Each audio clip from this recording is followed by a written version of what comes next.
This is the 2020 Kia Telluride, and it's the new family SUV from Kia.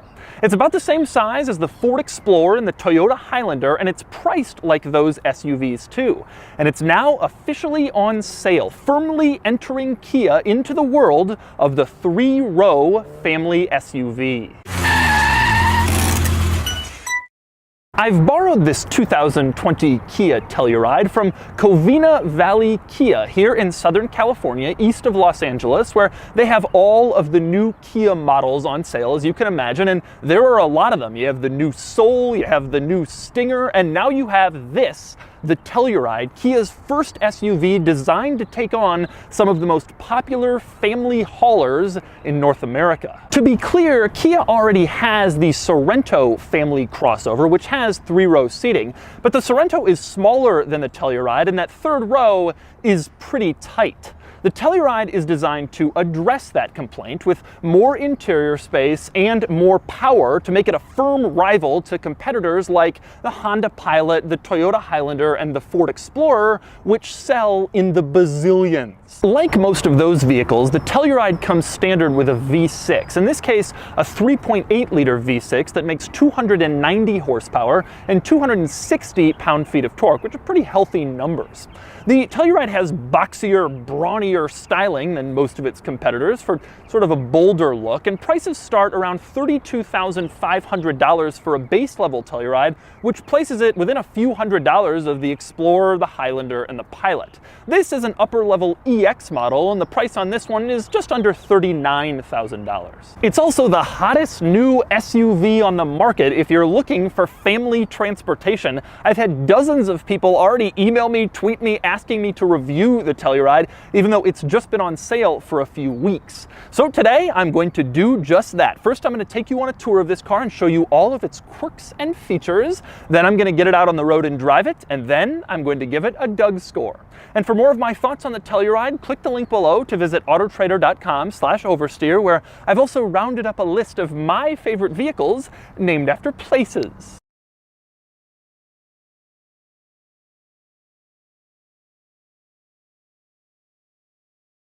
Now I'm going to start the quirks and features of the Telluride in the back seats. Usually I start up front, but I figure most of the people who are buying one of these are going to be using it as a family car, so they want to know how the rear seats work. And getting into the third row is especially easy. To access it, you press this little circular button on the side of the second row seat, and then the second row folds forward and provides a path to get into the third row. Very, very simple and useful. And the path to get into the third row is actually rather large, despite the fact that I'm a fairly tall adult. I can climb back here no problem, even though the third row is primarily intended for children. Okay, so now that I'm back here, let's talk third row. As you can see, I fit back here just fine, but that's with this seat folded forward. If I fold this seat back into place, I have a lot less room back here, and the third row really is primarily intended for children, but an adult could be back here in a pinch. Now, one cool thing about getting out of the third row, you don't have to reach all the way back up and find that little button to release the second row. There's a button right here on the back of the second row. You just press it, and it does its thing. It folds forward, and then that pathway is created to once again get out. Other items worth noting here in the third row. One is the fact that the third row in this vehicle has 3 seats, and there are 3 seats in the middle row and obviously 2 up front, which means that this is an 8-seater vehicle, which is pretty impressive. Some of these 3-row SUVs stop at only 7 seats, but I will say you won't be putting 3 adults back here. You could put an adult on either side in the third row, but the middle seat is very much only for small children, and even then, probably not for a very long ride. Other interesting items with the third row. For one, it isn't a complete afterthought like it is in some cars. You have cup holders back here. In fact, you have 3 cup holders, 1 for each seat. You also have USB ports back here, so third row passengers can charge their devices even though they're in the furthest back seat. And speaking of being way back here, this is Kia's biggest SUV ever, and it's pretty far from the front seats to the third row. So if you're driving this car and you have one of your children in the third row, you won't easily be able to just talk to them and tell them something. fortunately, Kia has a solution for that. It's called Driver Talk, and it works similarly to Honda's Cabin Talk feature that I showed you in a Honda Odyssey review a couple years ago. If you didn't see that, check this out. You go into the infotainment system and you select Driver Talk, and then while you're speaking, you're not just speaking to yourself, instead your voice is amplified on the rear speakers. All right, I'm gonna demonstrate this. Take a look. Okay, so obviously I'm sitting up front here, and I've turned my microphones off. The camera is mounted in the third row, and it's just recording what it's hearing, which is the same thing your child would be hearing if your child was sitting in the third row. So I turn around, and this is without Driver Talk on. Here's what you hear. Oh, I'm driving the Kia Telluride. Ah, the Kia Telluride. Kia Telluride. Children, stop fighting. Okay, so now, with that in mind, I turn on Driver Talk. Now take a listen. Hello. Quirks and features. Oh, this is so much fun. I sound like I'm a radio announcer. Welcome to the Kia Telluride Summer Sales Event. Anyway, the point is that Driver Talk makes it easier to talk to your third row passengers. And if you want to turn off Driver Talk, you don't have to go into the infotainment system. You can just press the end call button on the steering wheel, and then Driver Talk is off. Now back to normal. Okay, that's the third row seat. Now I'm climbing into the second row, where there are a couple of interesting quirks and features, starting with the fact that the second row USB ports for second row passengers to charge their devices, they're located on the back of the driver seat backs over on the side, which is kind of quirky, little interesting place to put it. I also like the fact that on the back of the driver seats, you have these little cargo storage pockets, pretty standard, but in these cargo storage pockets, there is a second smaller cargo storage pocket integrated into them for smaller items like, for example, a cell phone. Next up, another interesting item of the rear seats is on the ceiling where you have the climate controls. This car has 3-zone climate control, so 2 zones in front.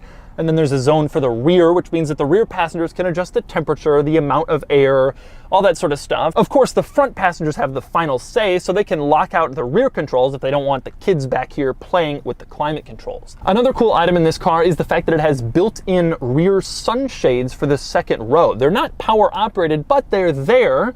You can lift them up from the door panel, and then you can have a sunshade to shade your baby or a child back here who's sensitive to sunlight instead of having to just stick one on. Some rivals still don't have this feature, but it's really, really good to have in a family SUV. And speaking of family SUVs, I should mention it's quite roomy back here. Even for an adult, I have absolutely no problem with headroom. Legroom, there's a ton. Even sitting behind the driver's seat where I would sit if I was driving, I have room back here. And if you need more room, you can always move the seats forward or backwards. They slide into all sorts of different positions, and this seat slides as well, even though it's the larger of the two. So you have a lot of different possibilities. You can even recline the seat just a little if you want to kind of lay down back here and get chauffeured around by your parents in the Kia Telluride. Now, next we move on to the front seat of the Telluride, where there are several quirks and features worth noting. But first I want to start with the interior materials. The interior materials in this car are very, very nice. I think this car has a much nicer interior than its rivals, Honda Pilot, Toyota Highlander. The buttons look nice. They feel really nice to press. There's no blanks. This car also has this nice wood trim that goes across the dashboard that gives it kind of a classy upscale look. This is a really nice place to spend time. I think better than rivals, which is surprising me for what is effectively Kia's first entrant into this segment. In fact, in this interior, you even get 3 center climate vents, not just your usual 2. With that said, there are a couple of things that I would change in this interior. For example, the door lock. It's impossible to tell whether it's locked or unlocked. The difference is tremendously subtle, so you never really know if the doors are locked. And if you're worried about that sort of thing, you'll probably be pressing the lock and unlock button just to make sure as you're driving down the road. Another thing that I would absolutely change, and immediately, is the placement of the driver's side climate control dial and the volume dial. They are right next to each other, literally within an inch. They are the same size, the same shape, the same material, and I guarantee it's going to happen very frequently. People are going to go for the volume knob and accidentally turn up the climate control, or vice versa, which will be annoying. Those two things should never be placed that close together.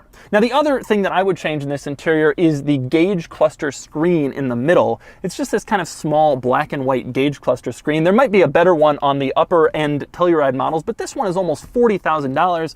And for that money, I would expect just something a little bit nicer in there. With that said, this gauge cluster screen does have some interesting quirks and features of its own, starting with the fact that it will monitor your attention level. Basically, how long you've been driving, do you need a break? It will even tell you when your last break was. But my favorite thing is it shows you your attention level in the form of a graph. Some cars just say you need a break. This thing actually displays on a high to low scale what your current attention level is. So you're driving along, you're getting tired, you're like, no, it still says I'm a 2 of 5. I can make this.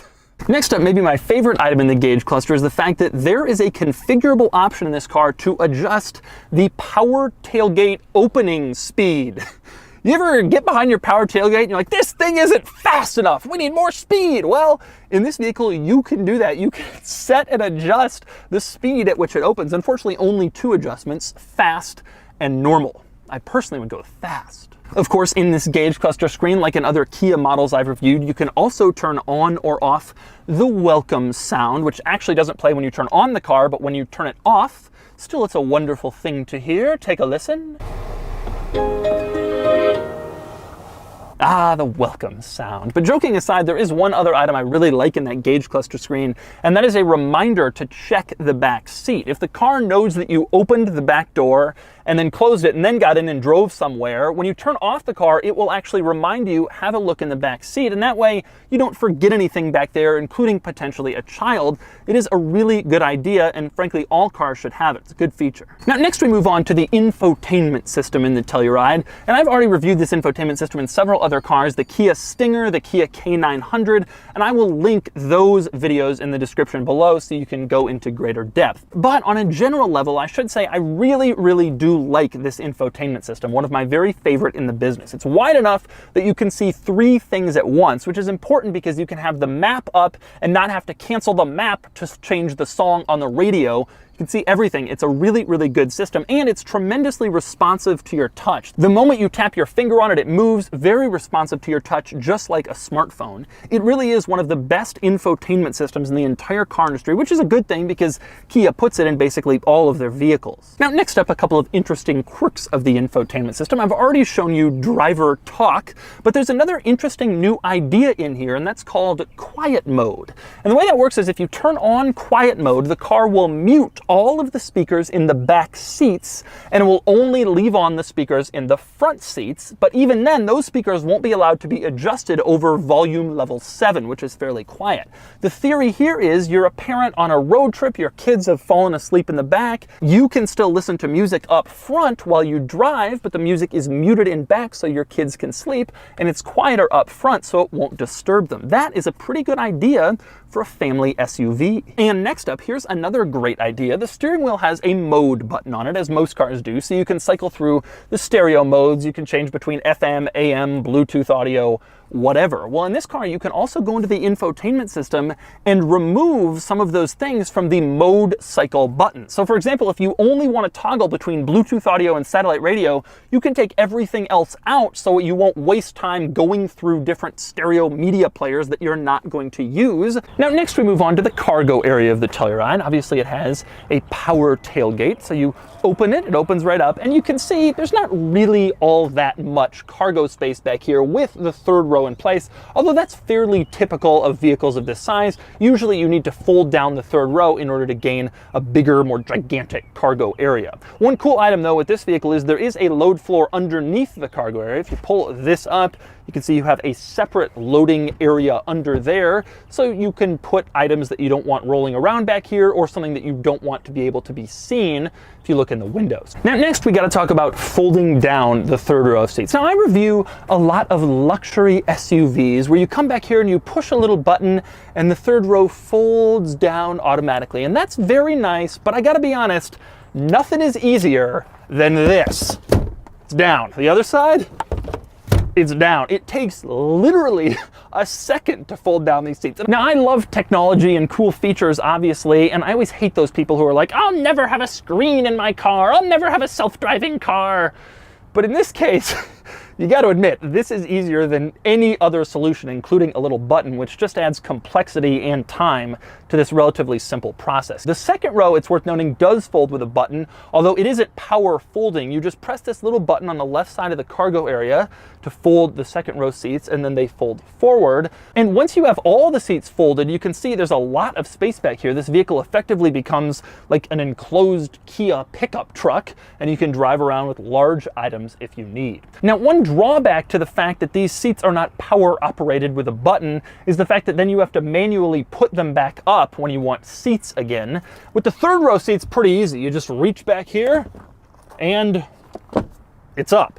Same deal on the other side. Just reach here, pull on the latch, put it in the place you want, and it's up. But the second row is a little bit more cumbersome, I admit. You have to open each individual door, pull a latch, push the seats back into place, go around to the other side, do the same thing, which does take longer than a power seat button. By the way, one other item I love back here is the power tailgate height adjustment. Now, in some cars, you can choose if you want the power tailgate to go all the way up or to stop at a lower height because maybe it'll hit the ceiling in your garage or whatever. In this car, you don't just choose between low or high. You can actually pull the power tailgate to exactly the place you want it to stop, and then you hold the power tailgate button, and then that will set its height, and it will always remember it, which is a great idea. You can pull it to open basically just as far as your garage roof and leave it there rather than having to use the pre-programmed heights from the car company. That is really a smart idea. And finally, on the outside of the Telluride, I want to talk about styling. Namely, the fact that I really like how the Telluride looks. So many crossovers and SUVs these days are just basically copies of each other. Although this isn't as common as they get larger like the Telluride, but especially the small SUVs, they all look about the same. The Telluride, though, has way more style, and one contributing factor is this big grille in front. Instead of having a soft line that slopes down like a car, it really looks brawny and bold and muscular how big and upright it is, and I think that gives the Telluride more of a capable overall look, like you could tackle terrain in this thing if you wanted to. I also really like up front the way that the running lights look. You can see there's basically this little LED box around the headlights. Those are the running lights for this car. Very distinctive look for a very distinctively styled car. And it's the same story in back. Once again, the Telluride carries its sort of brawny, bold, boxier, more muscular look to the back that gives this thing the look of more intense capability than its rivals. Even though that might not be true, it does have that look, which is nice. I also really like the taillights of the Telluride. Being upright like this gives it a more substantial look compared to normal, boring taillights like most other SUVs have. In general, I really do like the look of this vehicle, and I'm surprised that it comes from Kia. Kia is usually pretty conservative with their styling. They don't want to rock the boat or do anything crazy, but in this case, they went brawny, muscular, and kind of took some risks, and I think, and I hope, that it will pay off for them. And finally, we move under the hood where you can see the 3.8 liter V6 that powers the Telluride. As of right now, this is the only engine option. Like I mentioned, 290 horsepower, 260 pound-feet, right around there. Those numbers may sound big and muscular, especially for any Europeans watching this, but they're actually pretty standard for this segment. The Toyota Highlander, the Honda Pilot are both right around there with their V6 engines as well. Now, one other quirk I like in the engine compartment of this car, I've always loved Kia's little warning label that explains why you shouldn't stick your hand into the engine fan. The label actually shows someone's fingers getting cut off in real time. It is just wonderful. I only wish Kia would add little droplets of blood so we could really get the full effect from this warning label. And so that's a comprehensive look at the quirks and features of the Kia Telluride. Now it's time to get it out on the road and see how it drives. All right, driving the Kia Telluride. First thing I want to mention, for this money, I didn't talk about it before, but you get a lot of safety equipment. You get blind spot monitoring, lane keep assist, so it'll steer you back if you start to drift out, forward collision braking, if you're about to hit something, it'll stop for you. You get rear cross traffic alert, so you're backing up. It'll beep if there's a car coming that you can't see. Obviously, you get a camera. It is a pretty well-equipped vehicle in terms of safety, and I complained about the quality of that gauge cluster screen, the black and white one, but I would rather have the safety stuff if I had to choose between the two, so I still consider this car pretty good value. And you have a nice driving position here. You sit up higher than some mid-size crossovers, but either way, you do feel like you're kind of above the world. Reasonably quiet in here, fairly typical of midsize SUVs in this segment, not particularly unusual or different. I do think the interior stands out though. This is a nicer interior than most of the rivals. I think Kia did that because, you know, Kia already doesn't really have a presence in this segment, so if they're going to compete, they almost have to be better than the others for people to notice them. And this interior does that. Feels reasonably quick, enough passing power, exactly what you'd want. Sitting at a stoplight and driving in general, it's reasonably quiet. Again, sort of in keeping with class rivals. You know, there's not that much new and crazy and different stuff that can be discovered in terms of driving experience for these mid-size SUVs. They all have about the same sizing, about the same power, about the same transmission. There's nothing particularly crazy that's going to happen.